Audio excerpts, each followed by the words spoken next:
Alam niyo, may mga sandali sa buhay na hindi mo alam kung anong gagawin mo eh. Hindi mo alam kung sino ang tamang taong lapitan. The problem is so tragic that you don't know what to do. But the only thing you can do is to look up and find direction and hope and confidence in Him, because the Bible says, the Lord is my shepherd. Today I'd like to speak to you on the message entitled, Our Spiritual Rock.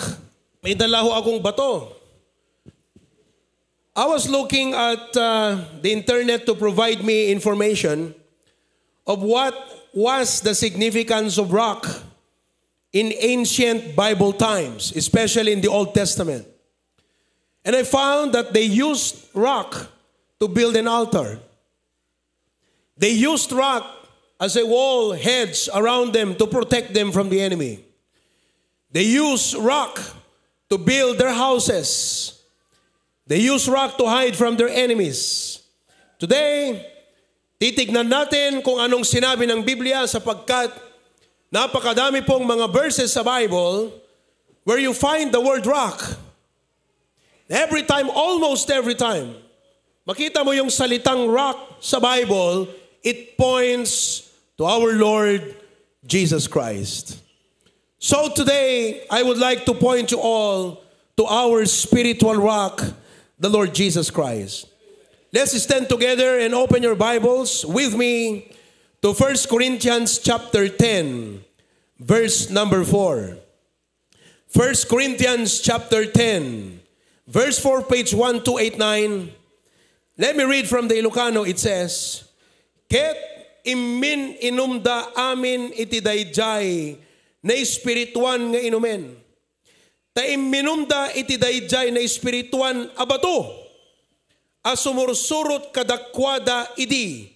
Ket daydi abato isu idi ni Kristo. Mga kaibigan, matagal na ho kayong Kristiyano.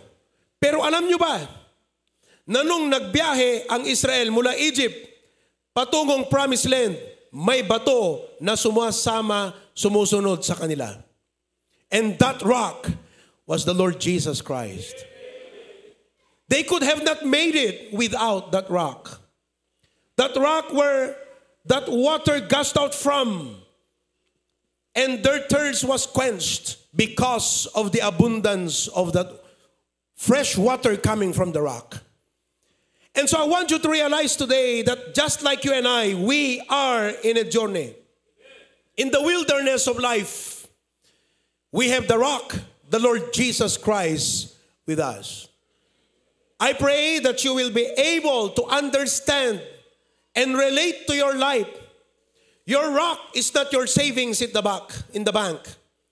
Your rock is not your house for refuge. Your rock are not actually your friends. Good to have one or two or three.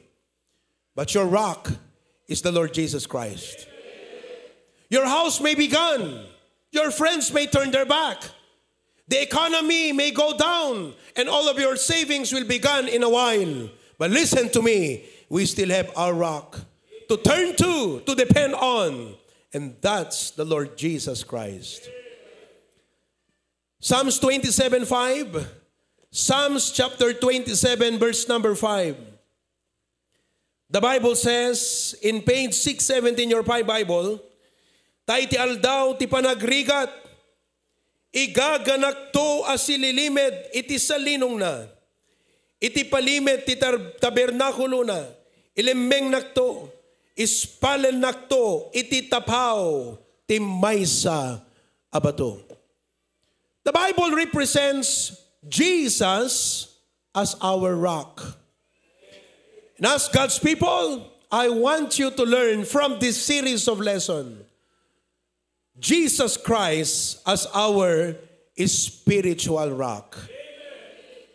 Dakilang Diyos, salamat po na sa umagang ito, sa pamamagitan ng mensaheng aming maririnig, ay may papaalala sa amin na ang aming sandigan ay hindi pera, hindi bahay, hindi tao, sapagkat ang lahat may hangganan at pwedeng magbago. Subalit ikaw ay kailanman hindi magbabago, hindi mawawala. Sa'yo, hindi namin kailangang mag-isip ng plan B. Ikaw at ikaw lamang ang aming sandigan. Lord, help us to realize today that even we have intelligence, we have health, we have wealth. Without you, all of these things are nothing. Thank you, Jesus. In your name we pray. Amen. You may be seated. Napakagandang sinabi ng Psalms 27:5. For in the time of trouble, He shall hide me in His pavilion. In the secret of His tabernacle shall He hide me. He shall set me up upon a rock. Ihalintulad natin ang Panginoon ngayong umaga bilang isang bato. Hindi po siya literal na bato, pero siya ay bato para sa Kristiyano. Ano nga ba ang kahulugan ng ating Panginoon bilang ating bato ng buhay? The rock of our life, the rock of our family, the rock of our church, the rock of our future, the rock of our children, the rock on which we stand. Ano po ang kahulugan ng Panginoon bilang bato ng ating buhay? Una sa lahat, and this is what I'm going to give you today, I want you first to realize that Jesus being our rock, number one, the rock is stable. The rock is stable. Gusto kong maunawaan at maisip at ma-realize ng bawat isa sa atin, tayo po ay nagre-rely sa stability. Kailangan natin ang mga bagay na dapat sila ay stable sa ating buhay. Halimbawa, kailangan natin na ang relo ay stable. Anong mangyayari kung ang relo na suot mo, relo sa cellphone mo, relo sa bahay mo ay hindi stable? Marami ang maaapektuhan sa buhay mo. Your time, your schedule, your time of waking up, marami po, ripple effect po yan.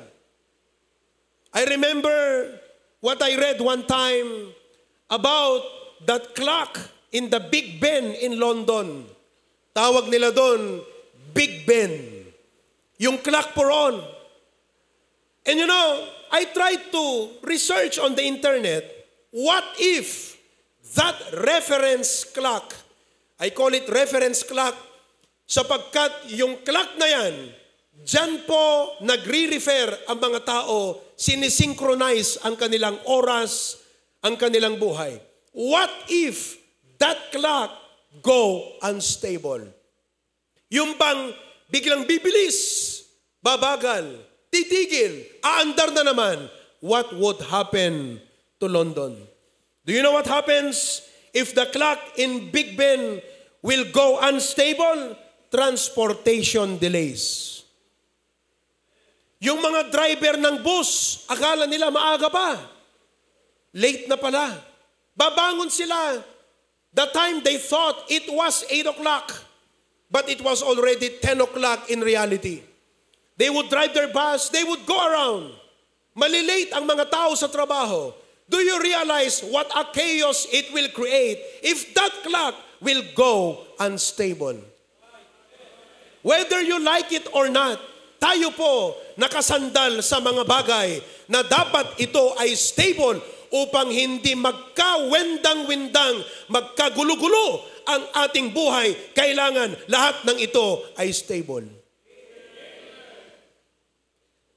Kung magkagulo po, maging unstable yung clock, business transaction will be affected. Lahat ng mga negosyo like stock market, nakadepende po yan sa timing. Kaya kung papansin ninyo, sa isang araw, daanan nyo po yung mga nagpo-post dyan ng dollar rate. Iba yung dollar rate ng umaga, iba sa hapon. Nagbabago. Oras po yan. And business transactions will be affected. just by one problem, the instability of the clock. Any business transaction will be affected. The economy will probably or certainly collapse. You realize that even this world, people who are intelligent, people who are rich, had to rely on a stable clock for their lives. For example, what happens if traffic light will go unstable? Pastor, matagal nang wala tayong traffic light. Oo nga, naalala ko, wala tayong traffic light sa Lawag. Matagal nang pundi. But if you go to Batak, may traffic light po ron. At ang traffic light doon ay malamang nasa 1 hanggang 2 minuto. Yung 4 na pinanggagalingang direksyon ng mga sasakyan, pinagbibigyan ng 2 minuto kada direksyon. What if the traffic light will go unstable? Nagpakita siya ng green dito. Dito galing sa west, which means go. At nagpakita uli siya ng green dito sa galing sa north. Magbabanggaan ang mga sasakyan. Magkakaproblema ang mga pulis. Dadami ang dapat maareglo. Ang mga tao mag-uusap. Ang mga sira dapat ayusin. Mawawalan ng pera yung dapat pumasok sa trabaho na antala. See what happens when that traffic light will go unstable. Sinasabi ko sa inyo mga kapatid, na maski na ang mga professional, mayayaman at mga estudyante nakadepende doon sa traffic light and it needs to be stable. Ladies and gentlemen, today, as God's people, listen to me.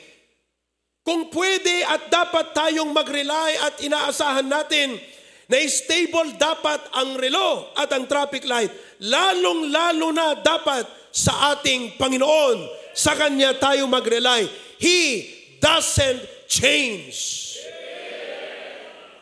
You can say amen now, but I hope you realize what it means that your life depends on Him. Na pag ang Diyos ay nagbago, anong mangyayari sa iyo?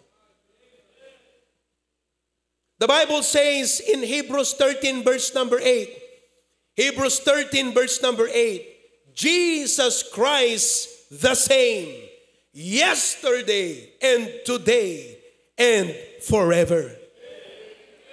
Hindi ho nagbabago ang ating Panginoon. Noon, ngayon, at magpakailan pa man, ibig sabihin, ang Panginoon ay maaasahan natin. Now, you might ask me, but Pastor, I understand what clock means to my life. I understand what traffic light means to my life. But I want you to explain to me what the Lord means to my life. In the sense na yung aking buhay nakadepende sa Kanya. Na pag siya ay nagbago, sira ang buhay ko. Sira ang pamilya ko. Sira ang mundong ito. I'd like you to realize today 3 aspects in which our Lord is stable, wherein He never changes, and we rely on Him sa mga bagay na ito. Number 1, He is true to His presence. Ang sinabi po niya sa Hebrews 13:5, let your conversation be without covetousness, and be content with such things as ye have. For He hath said, I will never leave thee, nor forsake thee. Alam niyo po ba, what could happen to your life if the Lord is no longer with you? What could happen to me if the Lord is no longer with me? We are just like that sheep without a shepherd. They will go astray. They will do their own thing. Without God, we are nothing. At napakaganda po na maunawaan natin that the Lord's presence in us will remain. Hindi po aalis ang Panginoon. That idea, the truth of God's presence na ang Panginoon hindi ka iiwan, ang meaning po niyan, it varies to each and every one of us. Depende sa experience ng buhay mo. Kung sa oras na ito ay nasa punto ka na wala ka nang magawa sa problema mo and you feel helpless, you feel hopeless, you feel no one can help you at all, nothing you can do. At least, just the thought na alam mo ang kasama mo ang Panginoon will give you comfort and assurance. Parang itong mga disipulo, gulong-gulo sila. They don't know what to do. They tried to take the water out of their boat because it was raining so hard and the wind was strong. Yung kanilang bangka, halos mataob na. Subukan nilang tanggalin yung mga tubig. But then, the storm was not stopping. And then Jesus was asleep. And they said, Lord, don't you care?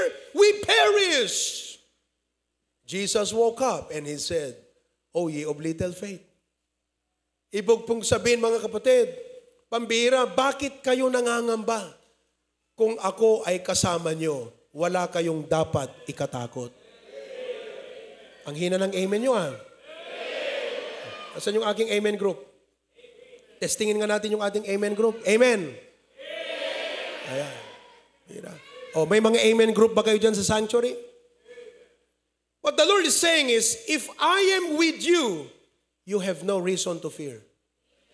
And if you are in that situation right now, then this message will mean so much to you.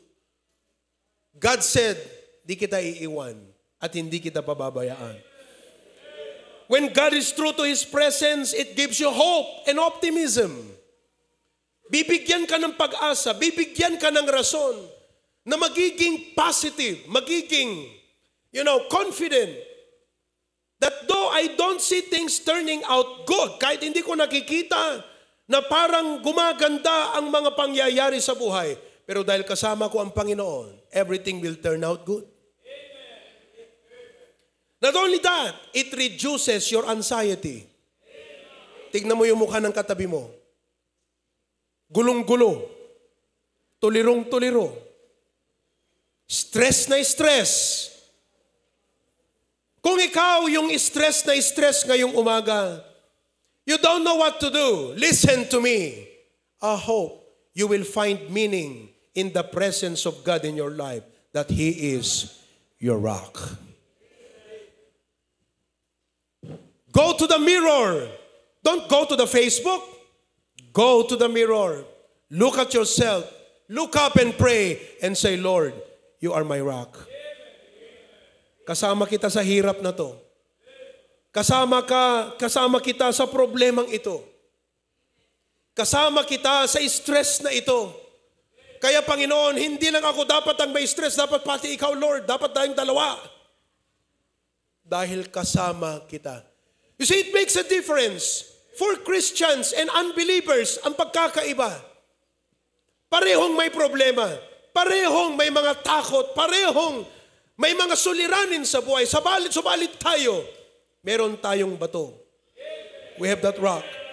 And that rock symbolizes our Lord who will never change, who promised He will never leave. Ibig sabihin, mga kapatid, anuman ang kahihinatnan ng buhay mo, walang kahit ano na pwedeng makapaghiwalay sa iyo sa Panginoon. Nothing can separate you from the love of God. Bumagsak ka man sa exam, kasama mo pa rin ang Lord.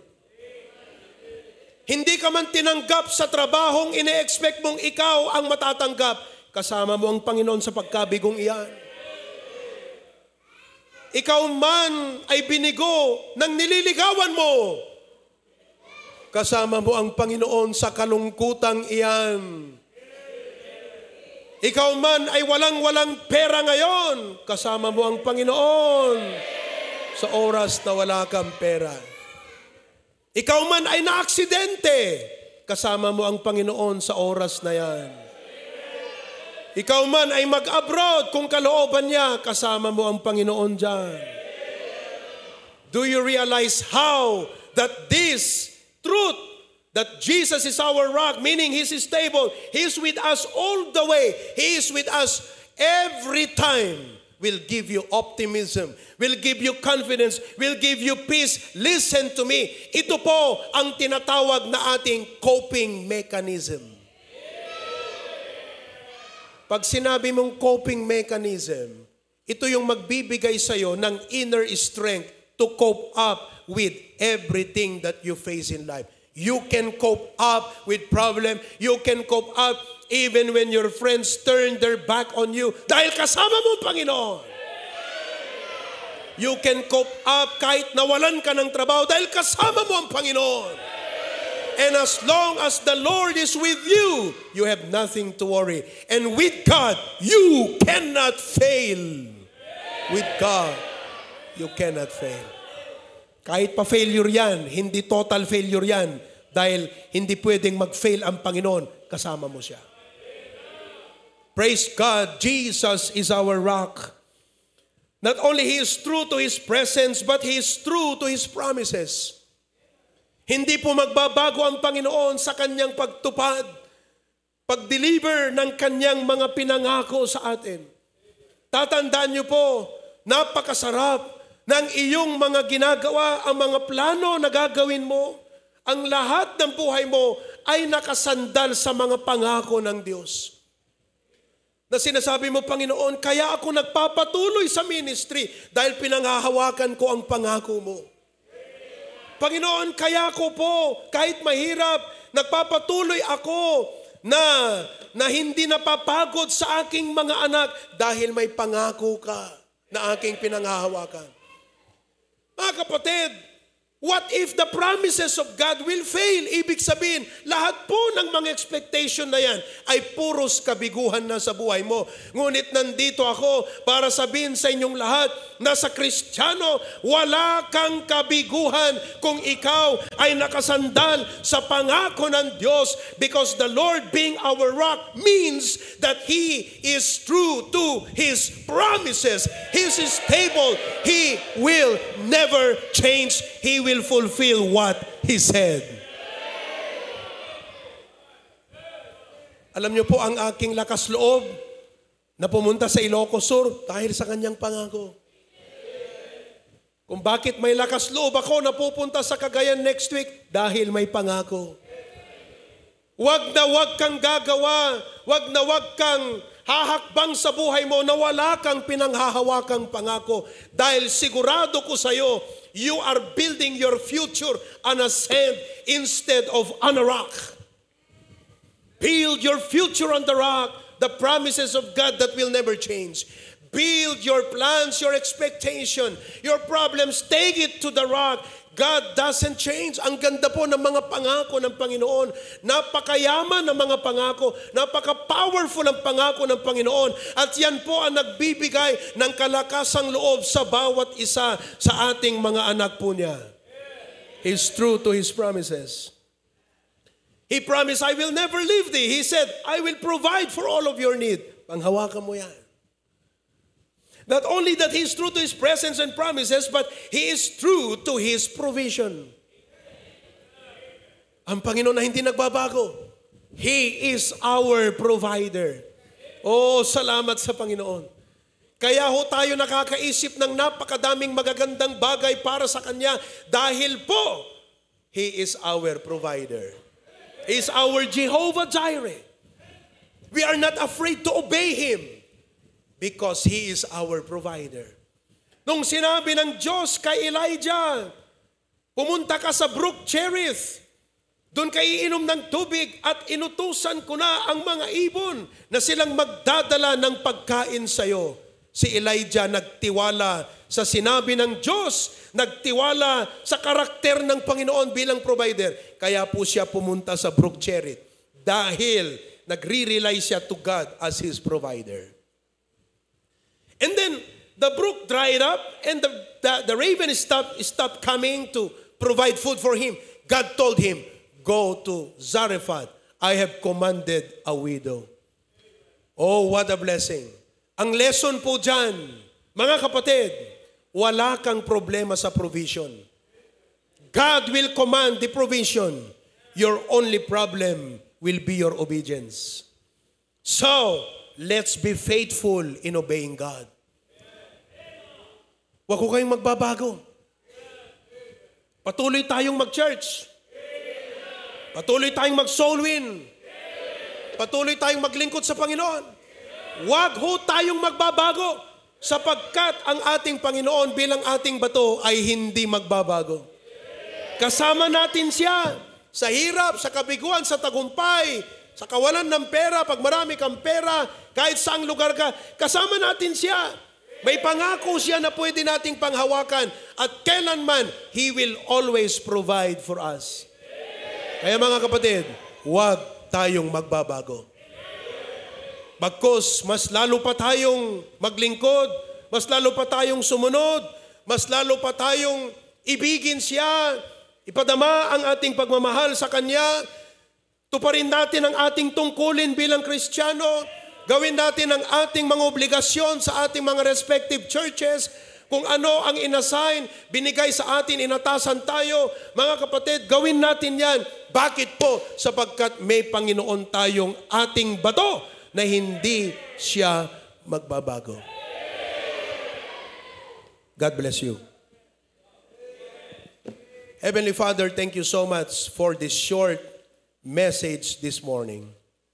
What a comfort to us to know that you are our rock. We've seen today that the rock is stable and that our Lord is the same yesterday and today and forever. Na nakasandalang buhay namin sa iyo. Hindi namin kailangang mag-isip na kung ang Panginoon ay pumalya, ito ang plan B ko. Hindi namin kailangang mag-isip ng plan B. Dahil hindi ka papalya, Panginoon. Hindi mo tatalikuran ng iyong pangako. Hindi mo kami iiwan. Hindi namin kailangang mag-isip, pag ako iniwan ng Diyos, itong gagawin ko. Hindi namin kailangang mag-isip ng plan B. Dahil kahit anong plan B ang iisipin namin, Panginoon, kung wala ka na, kung nagbago ka na, ano pang buhay namin? Pero salamat, Panginoon. We have no reason to quit. We have all the reasons to keep on going, to believe in you, to trust in you. Because God, you have said that Jesus is the same yesterday, today, and forever. Kung sa umagang ito, ang mensaheng ito ay nakapagbigay ng comfort, assurance, nakapagbigay ng pag-asa, binigyan ka ng optimism, na-reduce yung anxiety mo, na-realize mo na ito ang pwedeng maging coping mechanism mo sa buhay. Kapatid, I want you to stand up from your seat and come to the altar today and bring your problem, your burden, your needs, your future to God and say, Lord, I count on your presence. Kasama kita. I count on your promise. I count on your provision. I rely on you. Stand up from your seat and come to the altar. Napagaganda pong harapin ang kinabukasan ng Panginoon ang ating bato. Ang mga taga-London, kada umaga, nakatingin sila doon sa clock. Ang mga driver, kada umaga, nakatingin doon sa traffic light. Tayong mga Kristiyano, araw-araw, nakatingin sa ating Panginoon. Habang tayo pumupunta sa trabaho, ginagawang ating mga negosyo, nagtatravel at lahat pa, nakatingin tayo sa ating Panginoon na ating sinasabi, Panginoon, kasama kita ngayon. Panginoon, pinanghahawakan ko ang pangako mo. At Panginoon, salamat kahit wala pa sa akin, nagpapasalamat na ako sa provisions mo sa aking buhay. Mga kapatid, we serve an unchangeable God. Hindi nagbabago ang Panginoon. At nawa, sabihin mo sa umagang ito, Panginoon, tulungan mo akong hindi ako magbabago. Magiging matapat ako sa iyo. Magpapatuloy ako sa aking tungkulin bilang Kristiyano.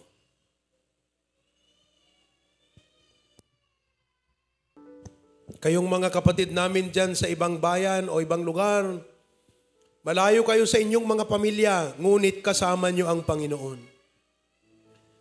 Hindi kayo ang provider para sa pamilya nyo. Ang Panginoon ang nagpo-provide. Dahil sa oras na kayo nagkasakit, wala nang mangyayari. Pero salamat, you can count on God to give you health every day, to give you strength. And when you get sick, God will provide. God cares for you. God loves you. Hindi ka pababayaan ng ating Panginoon. The Lord is our rock. Kung iwan ka ng mga kaibigan mo, the Lord is your rock. Kung nawalan ka ng trabaho, the Lord is your rock. Sa iyong pagsunod sa kanyang kalooban is a new shifting of life. Bagong buhay ka ngayon. Gusto kong maunawaan mo, kasama mo ang Diyos. At ibang klaseng pakiramdam, kapatid, pag ang Diyos ang kasama mo sa buhay mo. What a blessing. Heavenly Father, thank you again for the message today. Kasama ka namin, Lord. Salamat sa iyong mga pangako na pinanghahawakan namin. Salamat sa assurance that you are our shepherd and we will not want. You know our needs. Physically, emotionally, mentally, spiritually, financially. You know our needs. And God, we come to you. Alam kong hindi ka nagbago sa iyong puso at pagmamahal sa aming iyong mga anak. And I pray today that you will see the need of your people and provide and meet their needs, O God. They come to you with burden and problem and needs and desires of their heart. I pray that you will look to their hearts, O God. And because of the Lord Jesus Christ, our Savior, I pray that you will provide for those needs. Pangangailangan sa pag-aaral, pangangailangan sa anumang application sa trabaho, pangangailangan para sa pamilya, para sa anak, para sa pagkain, para sa bills, para sa kuryente, sa tubig, pangangailangan para sa bagong negosyo, anumang pangangailangan, Panginoon, sa iyo kami nakatingin. You are our provider. In Jesus' name we pray. Everyone says, to God be the glory.